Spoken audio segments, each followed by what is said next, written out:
അല്ലയോ വാസുദേവ, ഒരാൾ മരണപ്പെട്ട് കഴിഞ്ഞാൽ എന്താണ് സംഭവിക്കുന്നത്?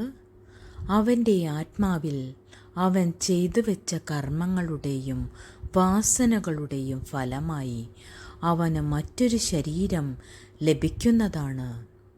അത് നല്ല കർമ്മം ചെയ്യുന്നവനാണെങ്കിൽ നല്ല കുലത്തിൽ അവൻ ജനിക്കുന്നു.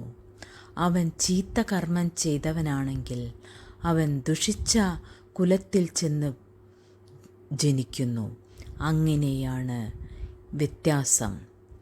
അതുകൊണ്ട് തന്നെ എപ്പോഴും നല്ല കർമ്മങ്ങളും നല്ല പ്രവൃത്തിയും ചെയ്യുക. ഈശ്വരനിൽ എത്തപ്പെടണമെങ്കിൽ എപ്പോഴും നല്ല പ്രവൃത്തിയും നല്ല ചിന്തകളും ഉണ്ടായിരിക്കണം. എന്നാൽ മാത്രമേ ഭഗവാന്റെ സാന്നിധ്യം ഉണ്ടാകുകയുള്ളൂ. അതിനുവേണ്ടി എല്ലാവരും ശ്രമിക്കുക. ഭഗവാന്റെ കൃപാകടാക്ഷങ്ങൾ ലഭിക്കാനായി എല്ലാവരും സൽക്കർമ്മങ്ങൾ ചെയ്യുകയും പരോപകാരം ചെയ്യുകയും ചെയ്യുക.